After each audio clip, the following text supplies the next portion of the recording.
शंकर के शिवलिंग को बनाने के लिए मिट्टी कहाँ की होना चाहिए, किस जगह पर बनाना चाहिए, मिट्टी में कैसा जल मिलाना चाहिए। जब शिवलिंग का निर्माण करें, शंकर के शिवलिंग को जब बनाएं तो सबसे पहले कैसे बनाएं, उस तक का विधान शिव महापुराण में और लिंग पुराण में कहा गया। महाराज कहा क्यारे की मिट्टी हो, क्यारा मतलब समझिएगा जिस मिट्टी पर कोई गंदगी ना करी गई हो, ऐसी जगह का कोई भाग मिट्टी का लाया जाए जहां कोई गंदगी ना करे। शिव महापुराण की कथा कहती है। देखो, पिछले वर्ष के लॉकडाउन से लेकर अभी तक की जो कथाएं आप लोग सुने हैं, उसमें शिवलिंग मट्टी का किस तरह से बनाया जाए और कैसी मट्टी हो और उसमें पानी कैसा मिलाया जाए, कैसा शिवलिंग तैयार करा जाए, उसका विधान वर्णन नहीं कर पाए, परंतु आज कथा निकली है तो उसको सुन लो। क्यारे की मिट्टी, क्यारे की मिट्टी मतलब जिस मिट्टी पर कोई गंदगी ना करी गई हो, ऐसी जगह की मिट्टी को लेकर जाए। और मिट्टी को लाने के बाद थोड़ा पानी का सींचन कर दें, अर्थात घर में लाएं तो उससे पहले मिट्टी को पवित्र करें। अपने घर में गंगा जल रखा हो, यमुना जल रखा हो, सरयू जी का जल रखा हो, उससे मिट्टी का सींचन कर दें। मान लो अगर ये जल नहीं भी है तो जल के अंदर थोड़ा सा इत्र डालकर मिट्टी का सींचन करें। अगर इत्र भी नहीं है तो जल के अंदर थोड़ा सा दूध डालकर मिट्टी का सींचन करें। दूध भी नहीं है तो एक बेलपत्री जल के अंदर डालकर उस पानी का सींचन करें। बेलपत्र भी नहीं है, पीपल का पत्ता डालकर उसका सींचन कर दें। पर मिट्टी पर घर में लाते से ही, ये नहीं कि मिट्टी आज लाए और तुमको शिवलिंग कल बनाना है, तो मिट्टी अगर एक दिन पहले लाए हो, 2 दिन पहले लाए हो, 4 दिन पहले लाए हो, तो उसी दिन जल का सींचन होना चाहिए। ये नहीं कि जिस दिन बनाएंगे उस दिन सींचन होगा। मिट्टी पर पानी का छींटा, सींचन भले ज़्यादा मत डालो, पर छींटा तो उस दिन लगा देना चाहिए जिस दिन घर में मिट्टी लेकर आए हो, जिस दिन लेकर। फिर भले तुम शिवलिंग 15 दिन बाद बनाओ, 8 दिन बाद बनाओ, 10 दिन बाद बनाओ, 3 दिन बाद बनाओ, पर उस समय पर मिट्टी का सींचन उस समय हो जाना चाहिए।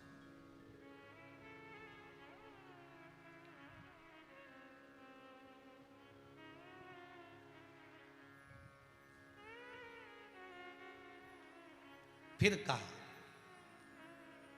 जिस दिन शिवलिंग का निर्माण करो उस दिन प्रातः में अगर आप शिवलिंग बना रहे हैं तो ब्रह्म मुहूर्त में मिट्टी को गला दो। किस पानी से गलाना है उसका भी प्रमाण, उसका भी शास्त्र वर्णन करा। किस जल से गलाया जाए, शिव महापुराण की कथा कहती है अगर आपको आज शिवलिंग का निर्माण करना है, शाम को आप शिवलिंग का निर्माण कर रहे हो, तो अपने पानी का जो मटका होता है, हंडा होता है, रसोई घर में जहां पानी भर कर रखते हो, उसके नजदीक में एक कलश जिसमें अलग से ताजा जल भरा जाए और उस पर प्लेट ढकी हो और उस पर एक चावल का दाना रखा हो, उस जल को लेकर आओ। थोड़ी देर रखा रहे, आधा घंटा, 2 घंटा, 3 घंटा, 15 मिनट, 20 मिनट, पर वो पानी वहां रखा होना चाहिए। रसोई घर में अन्नपूर्णा का निवास होता है, परिंदे के पास पितरों का निवास होता है। अन्नपूर्णा, पित्र सब रसोई घर के भीतर विराजमान होते हैं।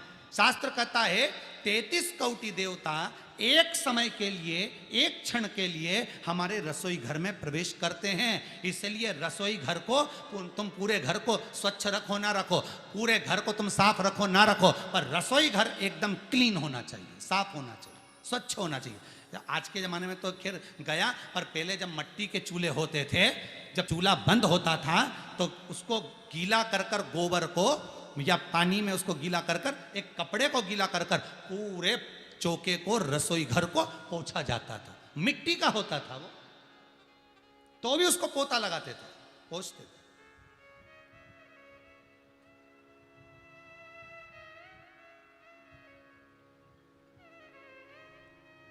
तो पहला क्रम है पार्थिव शिवलिंग का निर्माण। सावन के महीने में अगर आप शिवलिंग बनाते हैं, सोमवार को शिवलिंग बनाते हैं, तो नियम ध्यान रखिएगा महाराज, लिंग पुराण से है ये, इसका नियम ध्यान रखिए। क्या करना है, मिट्टी को लाना है, जल का छींटा देना, छींटा जरूर देना, घर में लेकर आए और जल का छींटा होना जरूरी है। 2 दिन तक 3 दिन तक मिट्टी रखी हुई है, और उसके बाद अगर आपने पानी का छींटा नहीं दिया है और आपने डायरेक्ट मिट्टी को गला दिया और उसके बाद बनाया, तो उसका कोई प्रमाण नहीं। जल का छींटा अवश्य। फिर उसको रख दें, 15 दिन बाद बनाओ, 4 दिन बाद बनाओ, 3 दिन बाद बनाओ, 2 दिन बाद बनाओ। शिवलिंग जब बनाओ तब उस मिट्टी को, जो कलश आपने रसोई घर में रखा है चावल का दाना रखकर प्लेट के ऊपर, अर्थात उस कलश का जल उस मिट्टी में थोड़ा सा डालिए। क्यों डाला जाता है उसका भी भाव वर्णन किया है। अब भविष्य पुराण, स्कंद पुराण और अग्नि पुराण, इन तीनों से ले लिया गया। वर्णन किया गया, जब उस कलश का जल हम डालते हैं तो उस कलश में पितरों का भाव आ जाता है, अन्नपूर्णा का भाव आ जाता है, घर में लक्ष्मी का भाव आ जाता है, संपदा का भाव आ जाता है। पूरे 24 घंटे के अंदर एक क्षण के लिए रसोई घर में 33 कोटि देवता आते हैं, तो वो देवता का सारा भाव उस कलश के अंदर आ जाता है। और वो जल जब हम उस मिट्टी में मिलाते हैं तो गंगा, यमुना, सरयू, सरस्वती, ये 33 कोटि देवता में, तो इन सब का आनंद उस जल में आ जाता है। और वो जल जब हम मिट्टी में मिलाते हैं तो मिट्टी पवित्र हो जाती है, स्वयं कैलाश अधिपति को स्वीकार करने के लायक हो जाती है, निर्मित करने के लायक हो जाती है।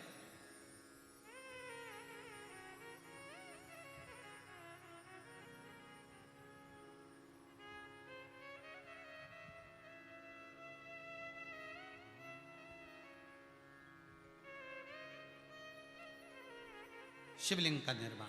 अब शिवलिंग का निर्माण कैसे करना? मिट्टी में गला दिया पानी में। सबसे पहले शिवलिंग बनाने से पहले पात्र को, पात्र जो होता है उसके नीचे एक बेलपत्र रखी जाती है। क्या रखना है? एक बेलपत्र। शंकर को झेलने के लिए कोई साधारण नहीं है पात्र जिस पे झेला जाए। स्वयं गंगा शिव की जटा में, और आप शंकर के शिवलिंग का निर्माण कर रहे हो, कोई साधारण नहीं हो सकता। स्वयं आप विदेश्वर संहिता के अंतर्गत पढ़े कि ब्रह्मा और विष्णु, ब्रह्मा ऊपर जा रहे हैं, भगवान विष्णु नीचे जा रहे हैं, तो पता नहीं कर पा रहे कि यहां चरण कहां पर और शीश कहां पर है, उसको जान ही नहीं पा रहे।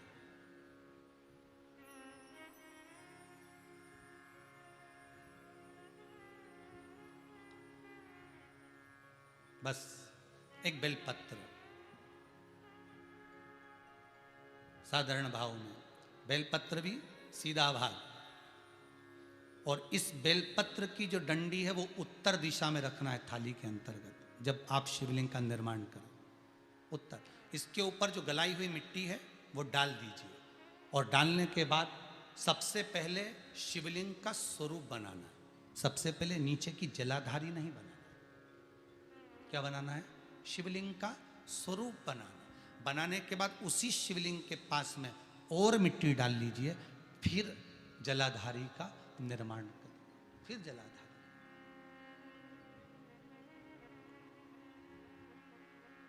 शिवलिंग जलाधारी निर्मित हो गई। शंकर जी का संपूर्ण परिवार शिवलिंग में रहता है, आपको पहले भी कहा। भगवान भूत अधिपति भूतेश्वर, भगवान शिव का संपूर्ण परिवार शिवलिंग में, पहले भी कथा में कहा, आज फिर आपको वर्णन कर देते हैं। जैसे ये जलाधारी है गोल, ये चरण है, ये शिवलिंग है। ये जो गोल भाग है जहां पर भगवान शंकर का शिवलिंग रखा है, ये पार्वती जी का हस्त कमल है। जहां से पानी नीचे गिर रहा है, इसके राइट भाग में श्री गणेश जी का स्थान, लेफ्ट भाग में श्री कार्तिकेय जी का स्थान। बीच में जो एक मोटी सी लाइन होती है जलाधारी में है, वो पार्वती जी के सुंदर पुत्री अशोक सुंदरी का स्थान। शंकर जी के ऊपर जो तिकोनी रखी रहती है, उसके ऊपर से जो जल बूंद बूंद नीचे गिरता है, ये जो पानी बूंद बूंद नीचे गिरता है, या आप कलश से जल चढ़ाते हो या आप श्रृंगी से जल चढ़ाते हो, तो ये जो पानी गिर रहा है, ये शंकर भगवान की 5 पुत्रियां, जया, विषहरा, शामरी बारी, दोतली और देव, ये शंकर जी की 5 बेटी, 5 पुत्री। कार्तिकेय भी है, गणेश भी हैं, अशोक सुंदरी भी है, शंकर जी की 5 बेटियां भी हैं, शंकर भी है और पार्वती भी। अर्थात शिव जी के परिवार में आपको गणेश जी की पूजन अलग करने जाने की जरूरत नहीं पड़ेगी, शंकर के परिवार में पार्वती जी की पूजन अलग करने जाने की जरूरत नहीं पड़ेगी, कार्तिकेय की पूजन अलग जाकर करने की जरूरत नहीं है। शंकर का परिवार शंकर के शिवलिंग के साथ में उस जलाधारी में संपूर्ण परिवार शंकर का विराजमान है, संपूर्ण परिवार, कुछ भी नहीं, संपूर्ण और पूरा परिवार है महाराज। फिर वही बात आई, ध्यान दीजिएगा, जिस व्यक्ति को नींद ना आवे, रात्रि को सोते समय टेबलेट खाने की जरूरत नहीं, शंकर भगवान की 5 पुत्रियों का नाम लीजिए। जया, हाथ में जल लो, पलंग पर बैठो, जल हाथ में लिया, जया आचमन कर लो, विषहरा आचमन कर लो, श्यामली बारी आचमन कर लो, दौतली आचमन कर लो और देव आचमन कर लो। ये शंकर की जो 5 पुत्रियां हैं, ये ऐसी पुत्रियां हैं जो निंद्रा देवी को लेकर आती हैं और हमें विश्राम का आनंद सुख प्रदान करती हैं, हमारे नयनों पर विराजमान रहती।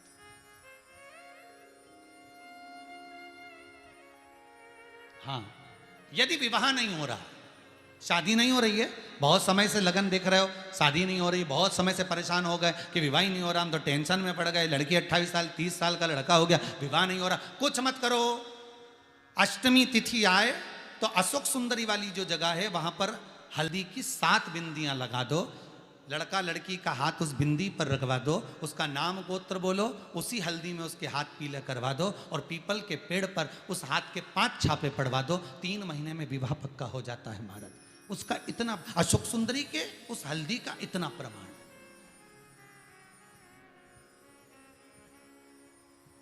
3 माह के अंतर्गत विवाह नक्की हो गया। इतना इतना प्रमाण है महाराज। भगवान शिव की आराधना का कोई साधारण फल है महाराज।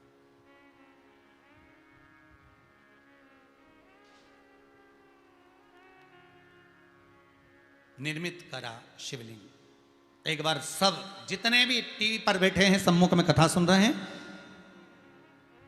फेसबुक यूट्यूब पर सुन रहे हैं, एक बार साथ में समझें वापिस निर्माण को, शिवलिंग के निर्माण को। मिट्टी लाए, स्वच्छ जगह की, जल का छींटा दिया, रखा। जब शिवलिंग बनाया तो 1 कलश पानी पहले से 2 घंटा, आधा घंटा, 15 मिनट, 20 मिनट पहले उसको रख दिया, उसी पानी से उसको गीला करा। गीला करने के बाद उसका निर्माण सबसे पहले बेलपत्री, बेलपत्री के ऊपर मिट्टी, मिट्टी के ऊपर रखकर शिवलिंग का निर्माण, फिर जलाधारी का निर्माण, जलाधारी का निर्माण और शिवलिंग का निर्माण पूर्ण होने के बाद में फिर बाबा का सुंदर भाव से आप श्रृंगार करें, अभिषेक करें, पूजन करें। और एक बात याद रखना, पार्थिव शिवलिंग का अगर निर्माण करा है तो आपको वो पार्थिव शिवलिंग को रात्रि होने से पहले विसर्जन होना जरूरी है। हाँ, अगर कोई शिवरात्रि का दिन है तो फिर आप पूरी रात रख सकते हो, हरतालिका तीज का दिन है पूरी रात रख सकते हो, बड़ी तीज है, छोटी तीज है, आप शिवलिंग बनाए हो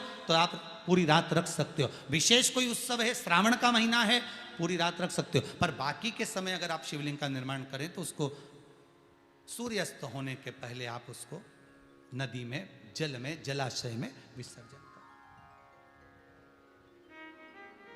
बहुत ध्यान दीजिएगा, विसर्जन करते समय जब आप विसर्जन करें, पानी में अपने पात्र को, शिवलिंग को जब छोड़ें, उस समय पर ध्यान दीजिएगा कि शिवलिंग की जो जल की धार है, जिसका उत्तर की ओर जो जल की धार होती है, विसर्जन करते समय वो जल की धार अर्थात वो उत्तर का भाग हमारी ओर होना चाहिए और थाली इस तरह से पकड़ें कि वो भाग हमको जब डालें तो वो भाग हमको दिखे, थोड़ा सा नजर आए पानी में डालते समय। और जब वो थोड़ा भाग दिखता रहे, और जिस लिए आपने शिवलिंग बनाया, जिस कामना से आपने शिवलिंग बनाया है, वो कामना उस भाग को पानी में देखते देखते बोल दीजिए, वो कामना पूर्ण हो जाती है। इसको कहते हैं पार्थिव शिवलिंग का निर्माण करना और उसकी आराधना करना, उसकी आराधना।